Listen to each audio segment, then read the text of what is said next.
हमारे यहाँ संस्कृत में दो तीन शब्द प्रयोग होते हैं, निष्काम, आत्मकाम, आत्मकाम, आत्मरति, जिनके मन में कोई उथल पुथल नहीं, कोई चाह नहीं, कोई कामना नहीं, कोई वासना नहीं, कोई तृष्णा नहीं। जैसे कि मानो जीवन के सारे संकल्प पूर्ण हो। हमारे उपनिषदों में एक उद्घोष आता है, ओम पूर्णमदाः पूर्णमिदं पूर्णात् पूर्णमुदच्यते पूर्णस्य पूर्णमादाय पूर्णमेवावशिष्यते। ऐसे जिन्होंने पूर्णता के साथ, पूर्ण निर्दोषता के साथ, पूर्ण तृप्ति के साथ, पूर्ण संतुष्टि के साथ, ऐसे कि मानव की जीवन की यात्रा जीते जी जिनको कहते हैं जीवन मुक्त, एक जीवन मुक्त महापुरुष की तरह जिन्होंने जीवन जिया और कभी भी जिनके चित्त में स्वार्थ और संकीर्णता लेश मात्र नहीं रहा। आज बीजेपी की सरकार है हरियाणा में, जब बीजेपी का और आरएसएस का कोई नाम लेवा नहीं था, मैंने लोग बहुत कम जानते हैं, खास करके हरियाणा में, क्योंकि कुछ प्रदेशों में आरएसएस का, बीजेपी का और ऐसे कुछ राष्ट्रीय जो संगठन उनका प्रचार प्रसार विस्तार हो चुका है।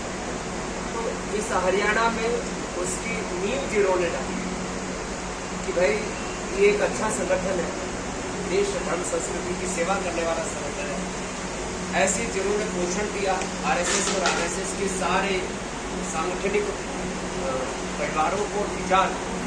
और हमारे देश के यशस्वी प्रधानमंत्री श्री नरेंद्र मोदी जी को भी जिन्होंने पुत्रवत स्नेह देकर के अपने आशीषों से अभिषेकित किया, और पूरे परिवार ने जब कोई साधारण प्रचारक थे तब से इनका पूरा साथ दिया, और पिताश्री तो कहूँगा जिन्होंने आशीर्वाद दे करके और उनको आगे बढ़ाने के लिए भी बहुत बड़ी उनकी भूमिका रही।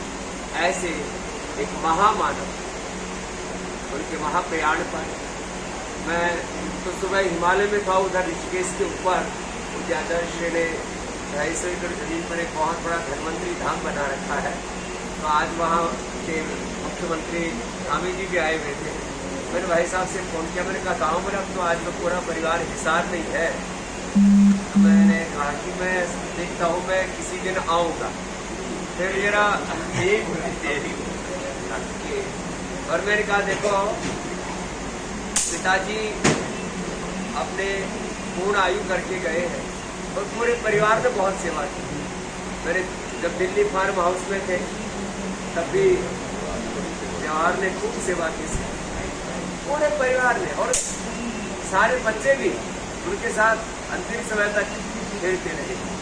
तो भाई ऐसे महापुरुष के महाप्रयाण पर यद्यपि पिता की उपस्थिति, उनका होना ही बहुत बड़ा आशीर्वाद होता है, उनके जाने से एक अपूर्णीय क्षति भी होती है, लेकिन क्योंकि वो जीवन मुक्त होकर के और जीवन के सब प्रकार की पूर्णता को प्राप्त करके और एक बहुत ही भरा पूरा परिवार छोड़ करके गए हैं, इसलिए उनके जाने पर कोई शोक मनाने की बात नहीं, एक उत्सव, जीवन को जिन्होंने एक उत्सव बना करके उत्सव की तरह जिया, उनका जीना और उनका जाना दोनों उत्सवपूर्ण है। इसलिए उसको सुभाष जी ने कहा हम पिताजी के इस महाप्रयाण को हम सेलिब्रेट करें। तो हमारे ऐसे ही जीवन मुक्त होकर के जाते थे, उनकी मृत्यु भी एक उत्सव बन जाती है।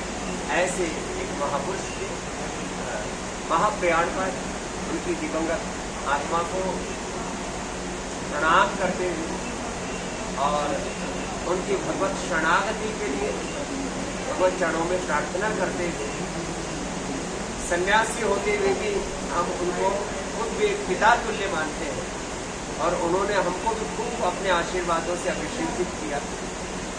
और मैं तो मानता हूँ ऐसा कि गांव की एक साधारण सी पृष्ठभूमि से आज राष्ट्रीय और वैश्विक स्तर पर भगवान ने हमको अलग अलग योग, आयुर्वेद, स्वदेशी और सनातन धर्म की सेवा के लिए निमित्त बनाया। तो उसमें सत्य नंदकिशोर गोयनका जी जैसे महापुरुषों का आशीर्वाद हमारे लिए एक बहुत बड़ा संबल रहा है।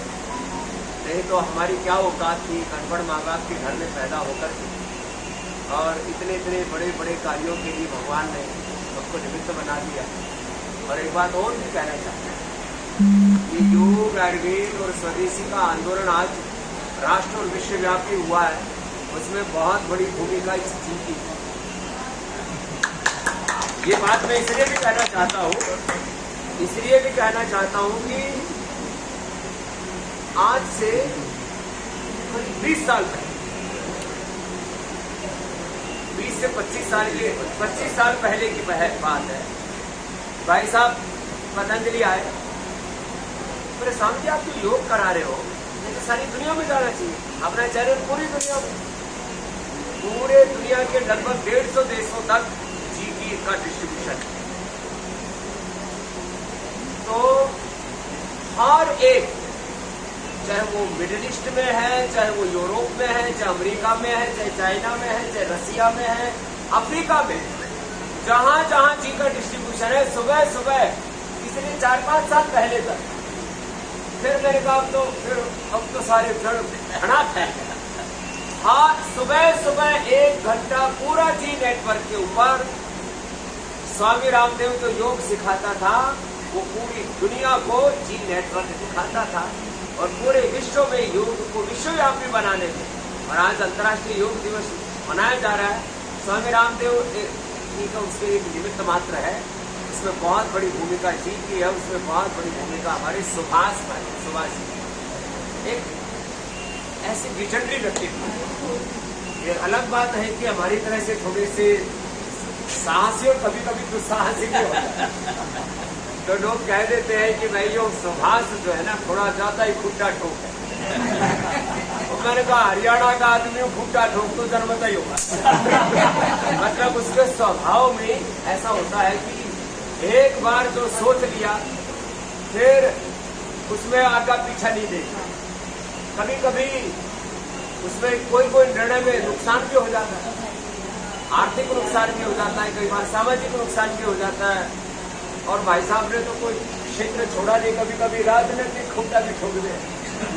तो ऐसे हमारे भाई साहब और सारे परिवार जिस तरह से एक मुट्ठी बन करके, और इसको कहते हैं एक संगठित शक्ति, तो हमारे उपनिषदों में, वेदों में कहा है संगच्छध्वम संवदध्वम सम्मो मनांसि जानता। ऐसे हमारे भाई सुभाष जी को, लक्ष्मी जी, जवाहर जी, अशोक जी सहित और सारी सुशीला जी सहित सारी हमारी श्रद्धामयी बहनों को, पूरे परिवार को भगवान हौसला दे। जो राह पिताश्री ने दिखाई है, श्रद्धेय